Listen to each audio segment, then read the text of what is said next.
Welcome to the EOB Podcast, where we talk about the weekend box office and the new openings this week. I'm Ben No, and joining me is Sen Duong. So Sen, hey, you there?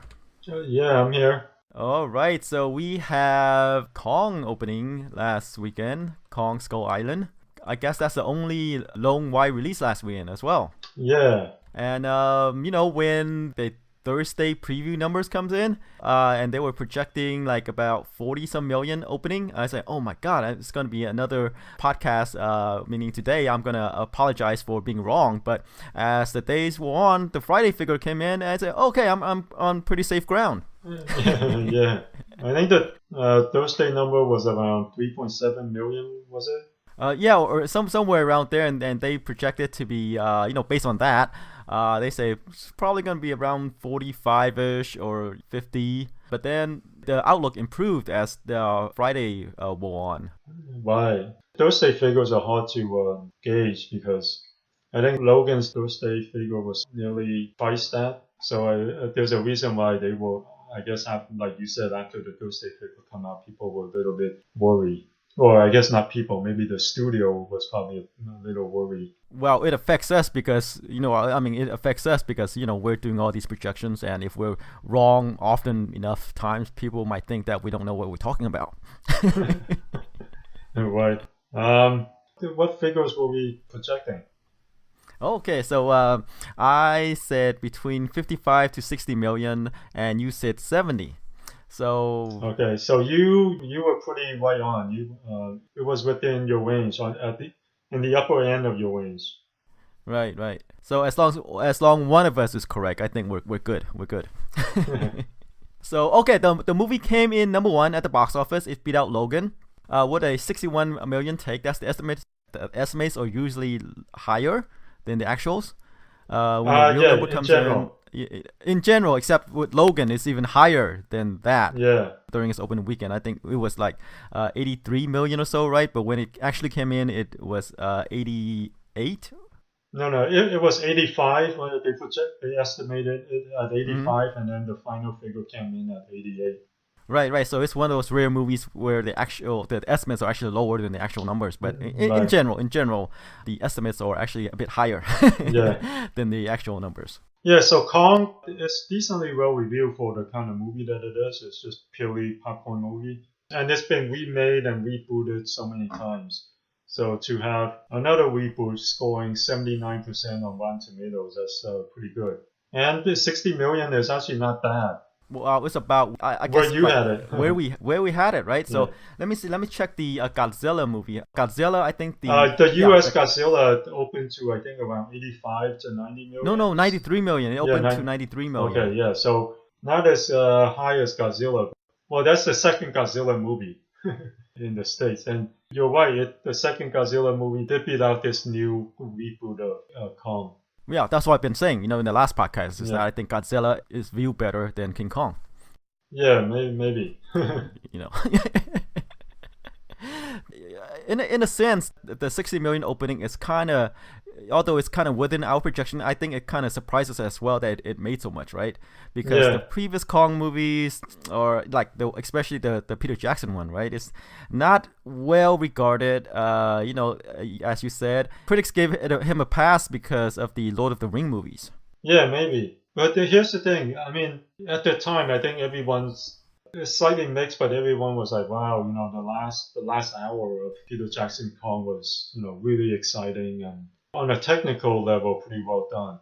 But I think as time went on, it doesn't stick with you. Let's put it that way. Yeah, and with this new Kong, they just take out the drama part and just make a movie out of the action, it seems like. Yeah, this new Kong seems like they just took what people liked about Peter Jackson's Kong, which is the last hour of just pure action and excitement, and they pretty much just took the popcorn aspect of Peter Jackson's version and expanded it to 2 hours. Right. When you have a giant monster, you don't want us, the audience, to feel bad about him not fitting in, right? You want him to kick some butt, and I think this new Kong did it. Right. Instead of Kong coming into, like I said, the most populous city on Earth, and then him having to run away from people. Well, maybe the thing is they, with Beauty and the Beast coming out, they want to take out the Beauty and the Beast aspect of Kong and just focus on Kong. Yeah, it's true, but what I'm saying is that when you have a giant monster, he gotta break some things, you know what I mean? Yeah. Kind of like Godzilla, he doesn't shy away from people, unless a plot requires him to run away at some point, right? But, he breaks things. People are afraid of him. It's a natural disaster. And Kong Skull Island is kind of like that, with the way that it's portrayed in the trailers or in the promos. Right. And I think that's what people want to see. And, that the opening kind of proved that out. And I guess you could say the good news out of this is that they are moving ahead with the next Kong movie. Which is Godzilla versus King Kong, right? Yeah, Godzilla vs. King Kong, the two biggest movie monster, in cinema. Yeah. Yeah, it's like the movie monster version of the Avengers, and they're all moving along that way. Yep. Right. And that's what people wanted to see. Didn't they do a crossover before with Godzilla vs. King Kong? Yes, but that was way back when. I wonder how that did. I don't remember, but I think it's actually kind of like at the height of the movie monsters thing as well, with people in a suit. Yeah. I wonder how that did though back then. I wonder if it was like as huge as we think it would be. I doubt it. Because the box office is not as big back then as it is now. Yeah. So it's all in relative terms, and I don't think the movie monster genre is taken as seriously. Let me take a look at So it did really well in Japan, but in the US it wasn't as big. I don't think. Yeah, like I say, the movie monster genre is not that big here. Yeah, it did. Yeah, it did 1.25 million in 1963. I'm not sure how if that was a good figure. Maybe multiply that by 10 due to inflation, and probably 10 million. Oh yeah, so not very good. Yeah, but it's decent. I guess it's like guys in a suit. I mean, I think the budget is pretty low. So, the result of Kong doing well, meaning that he is a good foil for Godzilla, and they're moving ahead with King Kong and Godzilla in a movie together. Right. And I hope with that movie they have an actual fight instead of them kind of exchanging blows and then they team up to fight off a bigger threat. I think that's what's will probably happen because which sucks by the way. Yeah, because they gotta admit that because Japan wouldn't want Godzilla to lose and the U.S. Hollywood wouldn't want King Kong to lose, so it'll probably be one of those things where they fight to a draw and then they team up to fight a bigger monster. No, but that's how you get people to, pay for tickets for the next fight, right? Like the UFC, some guy lose and then there's the rematch. Yeah, right. That's how you build drama, someone gets paid off, someone gets paid off on the side. So maybe Japan might pay the Hollywood studio off to let Godzilla win this one and then, and then we'll get the rematch. Right. Pay-per-view, right? Yeah. That's where the money is. That's what I'm saying, but I think it'll probably go as you said. They're gonna, kind of have a mock fight. Yeah. They're gonna make up and fight off a bigger threat, and they both win. Yeah. Become friends. Yep. But hopefully, I say maybe they can have some real, fights in there. Where one loses and one win, and then we're gonna have the rematch, right. So on and so forth. Right. That way it can go on forever. And they can bring in tag teams, right? This is really, at its most basic, it's wrestling. Yeah, exactly. How about we move along to number 2, which is Logan. It fell to the second place with a 57% drop-off with 37.8 million take. Which is kind of expected since Kong Skull Island, I said, kind of have the same, appeal to the same demographic. Yeah, it's, direct competition, so... I think people were expecting less because of the great reviews and the great word of mouth. I mean, we're expecting less of a drop off, but because Kong did, on the upper end of expectations, it did take a chunk of the box office away from Logan. Yeah, and another thing about Kong is that, because the previous movie wasn't that well regarded, we had our doubts about how well it would do at the box office, right? Because, as you said, the previous movie kind of influenced the next movie's outcome at the box office. Right. So it kind of did better than we expected, and, as a result, Logan kind of took a hit. Yeah. Because, like we said, it appeals to the same audience. But still, 37.8 million is still a pretty good hold. Considering there's another giant movie in the size-wise, in theaters. In its second weekend, it's already has a domestic gross of 152 million, and the worldwide take right now is 438. And I guess Logan, when it's all said and done, is at least at this time, right? It's gonna be like the top-grossing movie of 2017. Yeah, right now it's the Lego movie, but I think in a couple more days, or if not already, it's gonna overtake the Lego movie as the top-grossing movie of 2017. So far. Yeah, we only had 3 months. Well, I mean, saying right now, so far. Yeah, right now, yeah, so far, yeah. Right. I think it's already the highest grossing standalone Wolverine movie on a worldwide level. Right. And I guess the question is, I mean, Logan is billed as the final standalone Wolverine movie with Hugh Jackman. You think that is true? That's what they all say. But who knows? Maybe as a standalone movie, but Hugh Jackman has always been saying that he would come back if there's a role for him in Deadpool, or if there's a role for him in the upcoming Avengers movies, but not in a standalone Wolverine movie. Right. I mean, it all depends on how sincere Fox is, right? Yeah. When it's all said and done, you have to show him the money. Yeah, at this point, I'm not sure how, because the director and him. But you know what? It depends. Once Hugh Jackman gets in a couple bombs, he'll probably come back. Just like Matt Damon. Matt Damon said that the third Jason Bourne was going to be his last. He and the director said the same thing. Was it Bourne? That was Bourne Ultimatum, right? Yeah, Bourne Ultimatum. Yeah, they said that was going to be his last, and then he was in some movies that didn't perform up to expectations, and we saw another Jason Bourne. Right. I mean, and with the Great Wall doing what it did, right? We're going to see more Jason Bournes, right? Right. Yeah. It's never over until it's over. All right. And with comic book movies, even though a character died at some point, they come back to life. Especially Logan. He's one of those characters who constantly regenerates. Right. So it might not be as done as they say it is. Okay, all right. They're gonna left us hanging, and they're gonna announce another movie at some point. Yeah. In a couple of years, once Hugh Jackman's been in a couple of bombs, well, not bombs or disappointments, and he wants to be back on the A-list again. Right. Once he ran out of money, he wants more. Right. Logan's the ATM for Hugh Jackman. Yeah, exactly. Okay.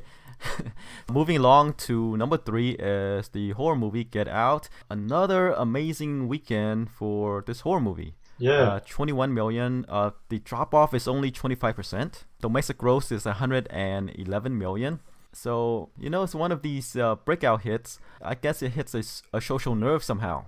It's definitely the sleeper hit of the season so far. And especially for a horror film, this is amazing. You don't see this kind of hold for horror films. This is like the third week, and the drop-off has only been 25%. So, word of mouth is definitely the movie that everyone is talking about. It continues to spread despite all this promotion for Kong and Logan. Right. And look, Kong made open to 61 million, Logan 37 million, and with two huge movies, it still managed to pull out 21 million in its third weekend. It's pretty amazing. Yeah. I mean, if Get Out made it last, right, one of the other two movies would make even more. Maybe.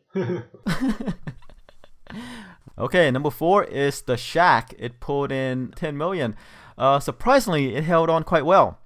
This is the faith-based film starring Sam Worthington about a man who's dealing with grief. It's, as we said in the previous podcast, right? It's kind of similar to that Will Smith movie Collateral Beauty. Mm-hmm. About 38% drop off from the previous weekend, and 32 million domestic so far. So, we didn't have high hopes for this movie, but it managed to surprise us. And as we said, faith-based film, kind of hard to predict. We don't know which one the fan base will support, and this one, it seems like they're supporting.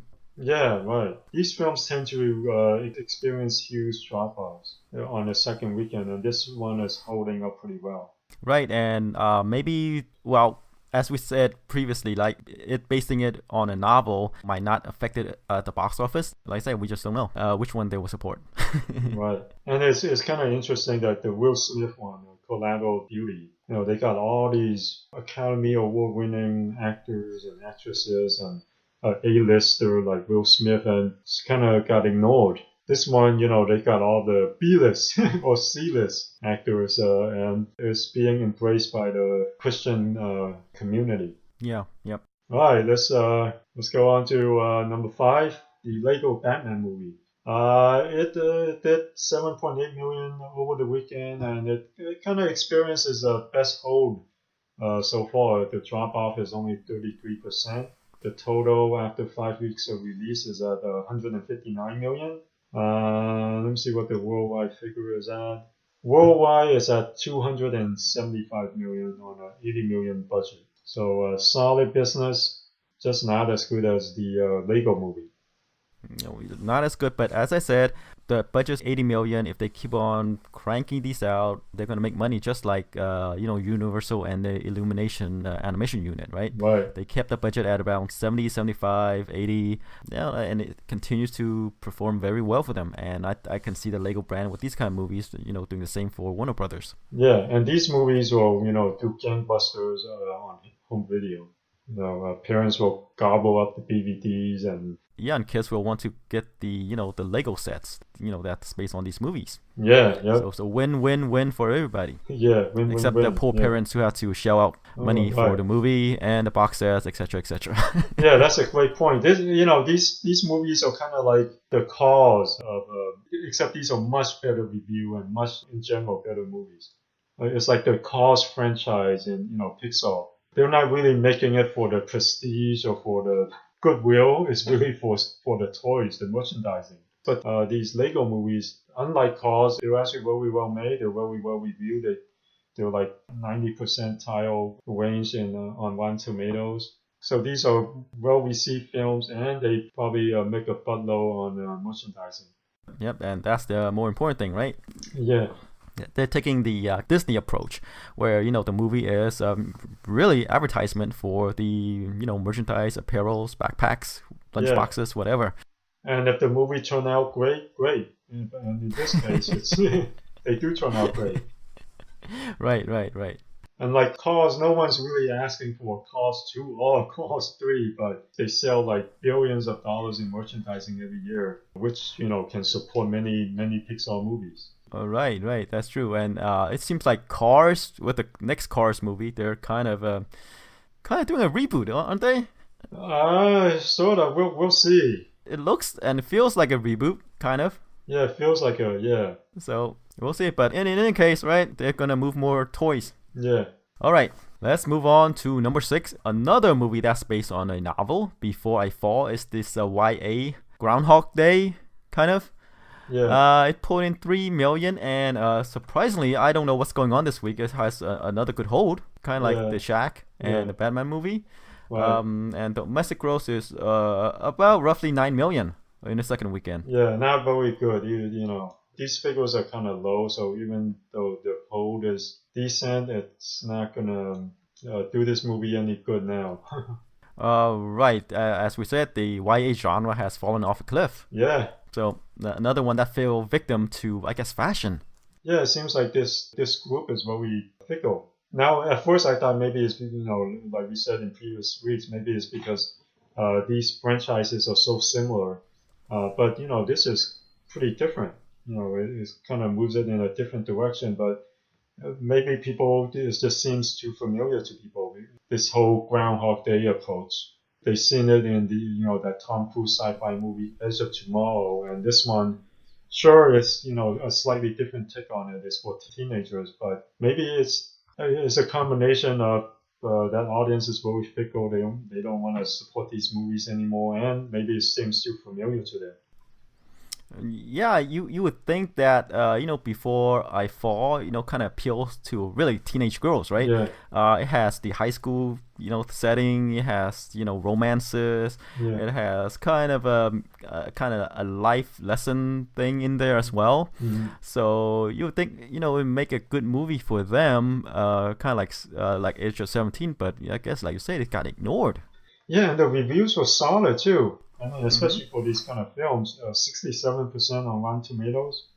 Mm-hmm. That's not bad. I was expecting a lot worse, Right. but they don't care.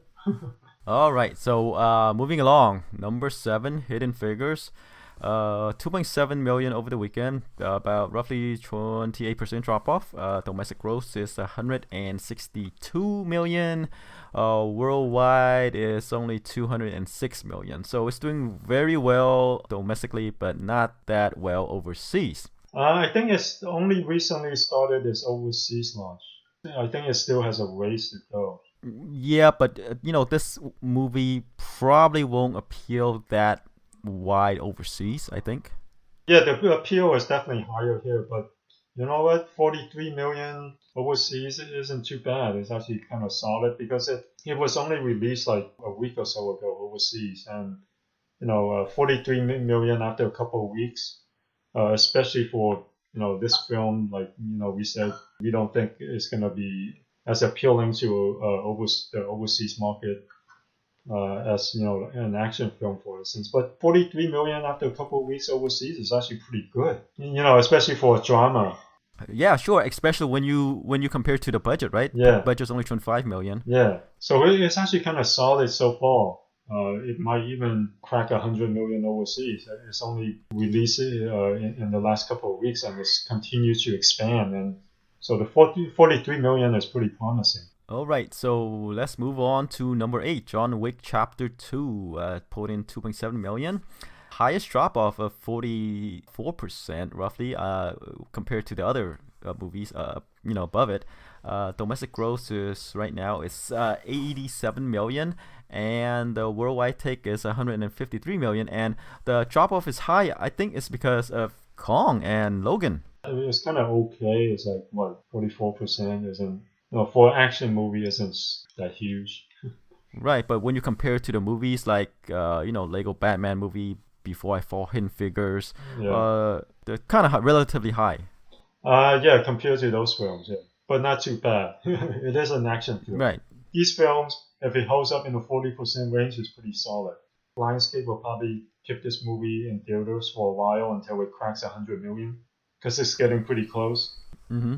They'll probably just leave it out there until it hits 100 million. Yeah, it's this year is kind of weird because we're seeing like the top review movie as a horror movie, Yeah, John Wick as another well-reviewed action movie. So, right. Yeah, so it's kind of interesting. right, right. Let's move on to number 9. Speaking of movies dropping in the 40 percentile range, La La Land. It took in 1.8 million over the weekend. It's so far has done 148 million domestically. The worldwide figure is 417 million on a budget of just 30 million. Crazy. Yeah. And it's not it's not a superhero movie. Right. As a comparison, Logan, worldwide gross is 438. Yeah. And rounding out the top 10, 50 Shades Darker pulled in 1.6 million, 54% drop off from the previous week, and domestic gross is 112 million. Worldwide is 368 million. So all things considered, it's doing well for itself. Yeah, as long as you don't compare it to the first one.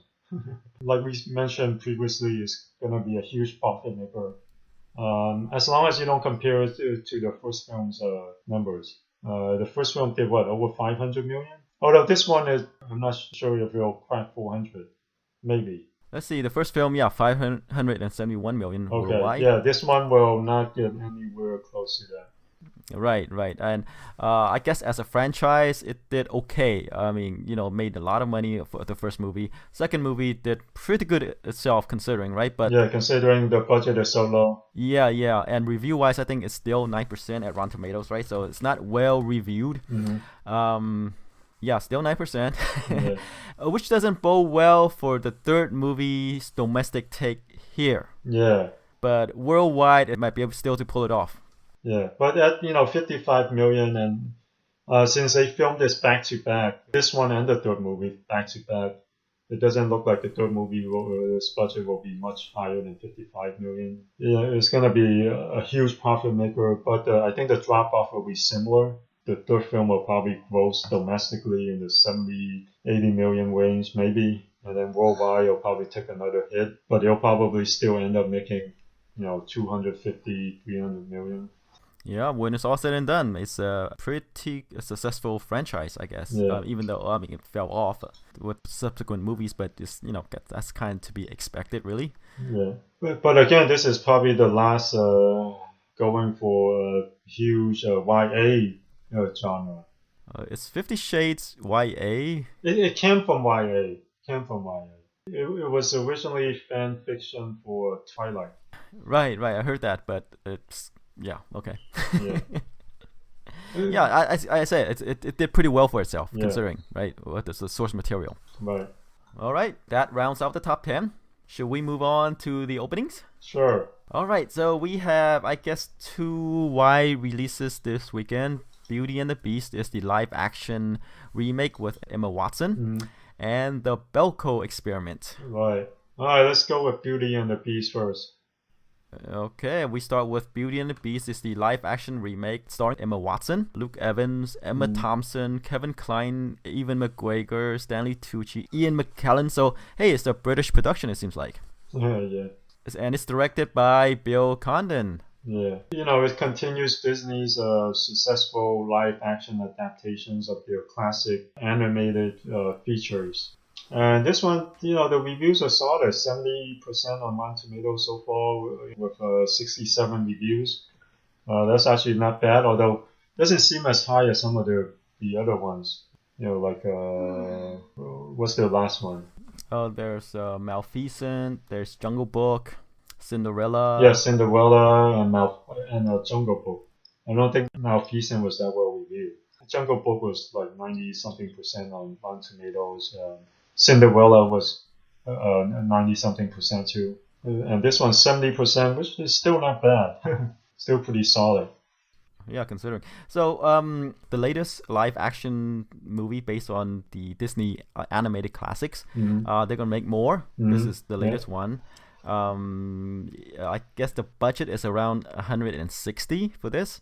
Yeah. And as a comparison to previous Disney live-action movies, right? Alice in Wonderland had a 116 million opening. Maleficent had a 69 million opening. Cinderella 67 million. Pete's Dragon 21 million. The Jungle Book 103 million. Yeah. And the latest one, one of the latest one, right? Through the Looking Glass, which is the Alice in Wonderland sequel, had a 26 million opening. So you can see sort of a pattern is where the movies that did really well, opened really well, anyway, had a A-lister kind of in the lead. Yeah. With Maleficent, with Angelina Jolie, right? Alice in Wonderland with Johnny Depp. Yeah. Jungle Book is its own category. Yeah. I guess Pete's Dragon animated hit wasn't nearly as huge of a hit as Beauty and the Beast. And Alice in Wonderland was one of those sequels that was kind of unnecessary. It was such a huge hit, and it's coming off of Johnny Depp, and Johnny Depp's on a career spiral downwards. Right, at that point, he was going through a divorce. There's all these bad stories coming about him, So his public image also took a huge hit. Right. But this one, I think, will probably do closer to, the Cinderella and the Jungle Book. But can we expect another 70 million opening, though? I mean, we already had, Logan, 88 million, and then Kong, 61 million. Here's the thing. I read somewhere that Disney might be looking at 100 million plus opening. Wow, because this one, the demographic is bigger though. You have the this one does have a family audience, and it appeals to adults who love the previous film. Yeah, and remember the previous film, the animated one, won Best Picture. It won Best Picture. The only animated movie to win Best Picture, right? I don't think it won. It was nominated. The You only, sure? yeah, I don't think it won. It was the only one that was nominated for Best Picture. Let me take a quick look. Yeah, I don't think it won though. Okay, won Best Music. All right, okay. It seems like the best it did was music. Yeah. Okay, so it was a token nomination. Well, not token. I think the problem is what happened afterwards is they created the animation genre, and afterwards they always relegate these animated films in the animation category. Second class award. Really, Yeah, right? yeah. Okay, so let's get back to the movie. Budget is 160 million. When compared to the animated feature, I don't think it loses anything. It actually looks pretty good. I mean, casting aside, I mean, you might not like Emma Watson As Bill. as Belle, but I think all in all, it looks pretty good. Yeah, it does look pretty good. And I think it compares favorably to the animated feature. It's really it seems like the animated feature come to life.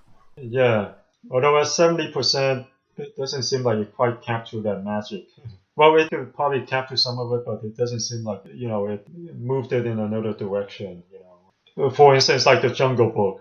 Right, but that's also the thing when you take a chance with these live action adaptation is because some things might not be as believable or might not look as good. Yeah, in live action than animation. Yeah, and the thing is when you take another stab at a classic, as long as it doesn't turn out poorly, it's considered a success.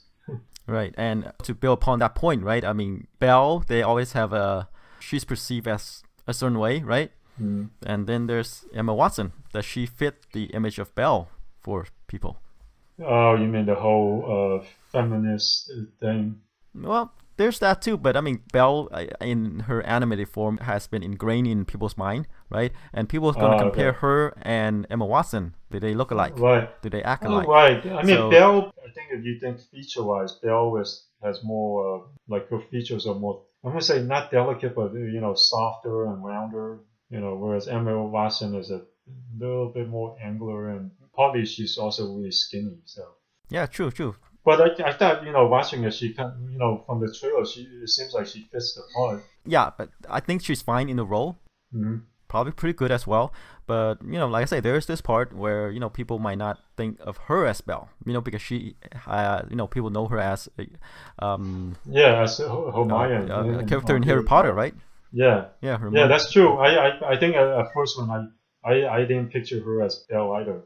After the trailer, I'm like, she actually did pretty good. It doesn't seem too off. Right. And if you don't know who Emma Watson is, I think the movie in general, like I say, it seems like it looks like the movie coming to life. The special effects looks pretty good. With the animated characters, the candles, the teapots, etc. They look pretty good. And Luke Evans as the Gaston. As Gaston, right? The villain. He has a perfectly punchable face. Yeah. It's good as the villain. Yeah. So it seems like it's according to the reviews, it does an admirable, passable job. It just doesn't add anything new to it. It seems, unlike let's say the Jungle Book, which kind of because of how well the special effects were, it added something new to the animation. Whereas this, for critics, it doesn't seem like it added anything new, but it's still just as a solid adaptation. Right. Okay, so really, the challenge for this movie is what else is in there, right? Kong, Skull Island, Logan. Yeah. Although the audience is probably pretty different, though. True. This as well. It definitely have a wider appeal, and it is such a huge classic. I think 100. I don't know. It's hard to say. We have these 3 humongous openings already. Well, we get another one. If they're expecting 100-something million, I mean, yeah. That's just one report. Yeah. Let me look at what HSX has it at. You know what? Before we look at it, let's give our own. I'm thinking more like 70 million. That would be kind of like, even though it's a much bigger classic than the Jungle Book and a bigger classic than Cinderella. But because it's coming after 2 hits that did better than people's expectations, I'm not sure, if we can support another huge opening. Because, it's not summer yet. We're only in March. We're in perpetual summer, Yeah, right. right? Yeah. But like you said, this movie, Beauty and the Beast, appeals to a different audience Yeah. than Kong Skull Island and Logan. Yeah, I'm So going with it might be 70. there. It might be there. Yeah, I'm going with 70. I'm gonna go a bit higher than yours. I'm gonna go 90. You're gonna go 90? 90 million for this. Alright. I don't know. HSS has it in the 100 million mark. And they might be right. Yeah. People might be right on this. Why are you having it below people's numbers? Mainly because we just came off of two humongous hits, and it's only March. But XSX has it opening at 148 million. Wow, that's pretty high. Yeah, that's really high.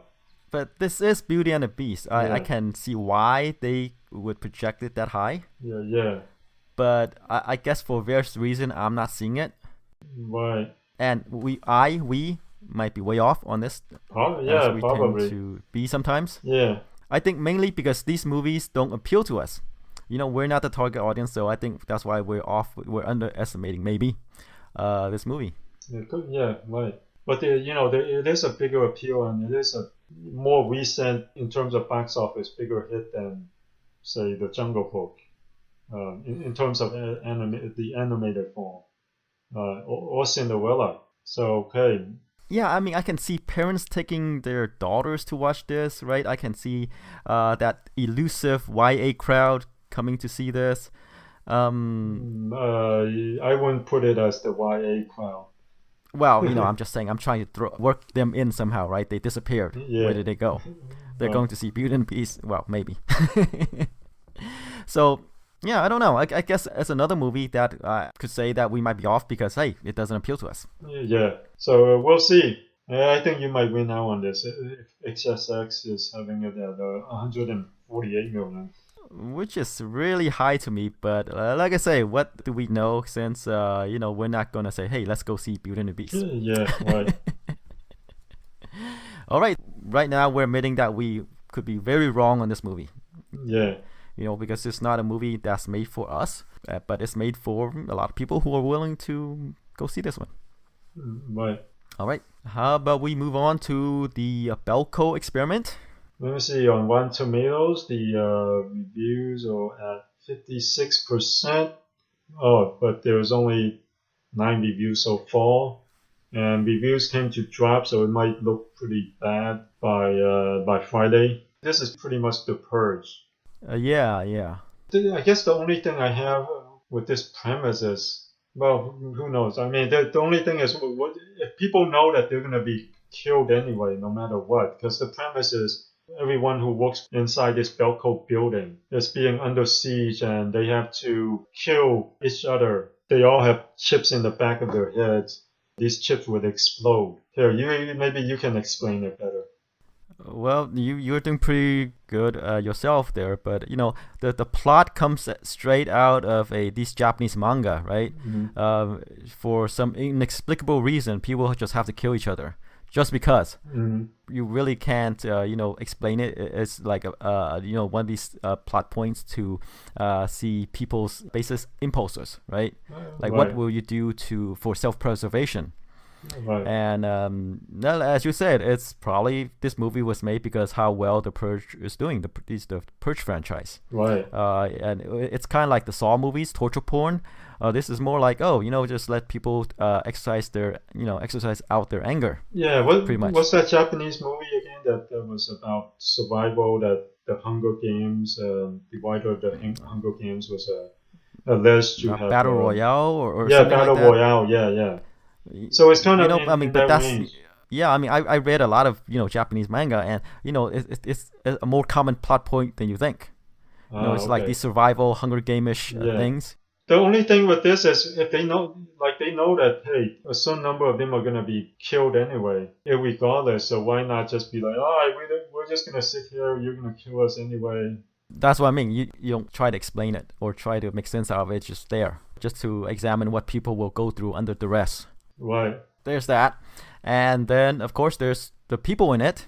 Mm-hmm. John Gallagher Jr., Michael Rooker, Aria, is that her name? Adria? Or Jonah? Adria. Adria or Jonah, Yeah. yeah. Anyway, people you haven't heard of, Yeah. except maybe Michael Rooker. Mm-hmm. Oh, Tony Goodman. Yeah, but Yeah. Not big stars, not big not big theatrical, stars. not big theatrical stars. Yeah. Right, and like let's say it's because of the purge, right? People want to beat out their coworkers. Yeah, See I the could see some. coworkers, You can see punished. some guilty Yeah. pleasures in this. Right. Some coworkers like, I don't mind killing this guy. Right. People in accounting. Yeah. Right. I mean, you can see some guilty pleasure in like a purge for the office. Right. And this is pretty much what it's gonna be labeled as, the purge in the office setting. Right. So I guess I don't see big things. Given that, I don't see big things for this movie. I don't see it opening well. Yeah, even though the Purge have done really well as a franchise, there's not much drop off as a franchise from the first film to the second film to the third film. I'm not sure if there's enough appetite for a Purge spin-off, even though they've been doing pretty well. I'm gonna lay it out there.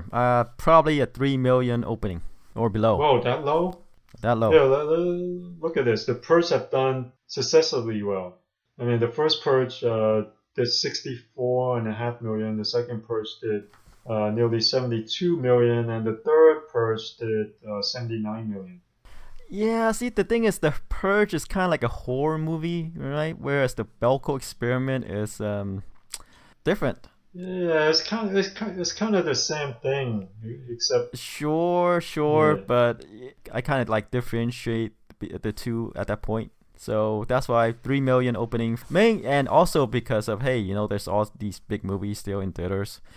well, but this is a different kind of movie, though. It is a different movie, but hey, come on, if you're in theaters for a horror movie, Yeah, you're you gonna go to Get Out. Yeah, you're gonna go watch Get Out. Yeah, That's what people are talking about. That's the water cooler movie, right? yeah, At work, at school, whatever. Have you seen Get Out, right? Yeah. Instead of, have you seen the Belko Experiment? yeah. I wonder if there's enough of a audience for a Purge spin-off. Is that franchise big enough to have a spin-off? We will find out. But if a Purge spin-off gonna be made, they will want to have the Purge name in it. This one is the Belko Experiment. It's not the Purge. So there's the difference there. Yeah, The Purge is a much better title, easier to grasp, a lot quicker to grasp the premise. Right. This one just seems so over the top to me, even though the Purge is over the top. It's one of those films like, hey, you gotta kill, each one of you gotta kill 3 people, or I'm gonna kill 6. Right. It's just because, right? Yeah. Just because. And if you all do these the numbers, if conceit. everyone had to kill 3 people, that's gonna be a lot more than 6. So then it's like, okay, you might as well kill 6. And they keep upping the number, right? And then the Yeah. next time you kill, whatever number. So it's this thing. Like I say, it's not set for examination, right? That the plot, Yeah, it just right. doesn't really make sense. Yeah. It's just a thing for people to off each other. But I can see the guilty pleasure in it. Some people are like, but still. Right. So I'm sticking with 3 million opening or less. That's pretty low. I'm thinking. It's going to be low. The Purge has a lot of fans. I can't know, believe. but this is not the Purge. But it's probably being advertised to that fan base. So.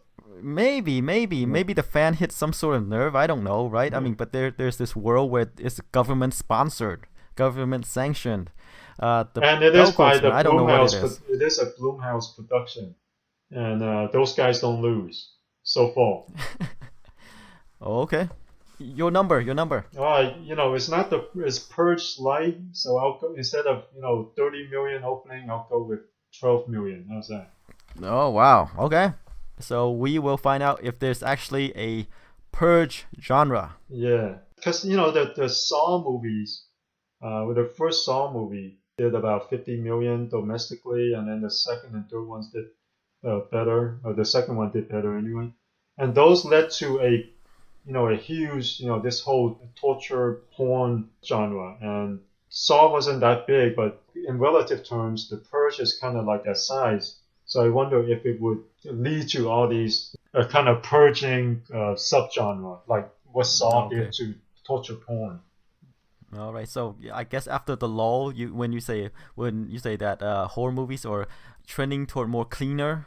Yeah, that's true. Thing. Yeah. This one's kind of a return to the more blood and guts kind of thing. Yeah. This one is. We'll see if we're seeing it swing the other way. Yeah, that's true. All right.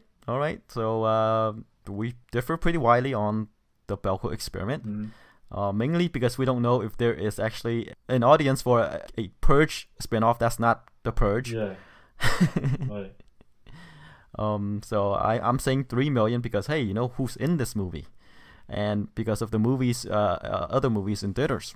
Yeah. Well, I mean, with these kind of films, they always cast nobodies. Like the Purge didn't have anyone big in it. This one at least have a couple recognizable faces. Yeah, kind of C tier there. And and Tony Goodwin is like you said, like what's his name? He has the kind of face that you want to punch. Luke Evans, I think. Yeah, Luke Evans. All right. So people probably wouldn't mind seeing him get a couple bullets in his head. His character, not the man himself. Right. We're for movie violence. We're not for real life violence. Okay, so Beauty and the Beast. It's gonna be the number one movie. Yeah. I'm saying it's gonna open to 90 million. You say it's 70. Which means the other movies like Kong, Skull Island, and Logan, even Get Out, might get affected. Yeah, they will. This movie. Yeah. So might be huge drop off for Kong because of its huge opening, right? Yeah. And Logan as well. So we'll see how it will affect those. Yeah, I mean, if it does in the 150 million range, as HSX has it, they've been wrong before. Like Logan, they were kind of on the low end. We were actually closer. So they might be very high on this. But if it does open in the 150 million range, it'll definitely suck out some business from some of the other blockbusters, even if the demographics are kind of different. Right. You always see this kind of effect when a movie opens that huge. Right, especially in the 100 million plus range. Yeah, it will, no matter what, suck out some of the other films' businesses, or business from the other films. All right, and we differ pretty big on the Belko Experiment. Yeah. 3 million for me, 12 million opening for you, and we'll see if there will be more. As we say, it's the horror movies genre trending toward more blood and guts. Yeah. Swinging back is what I'm trying to say. Right. All right. See you guys next week.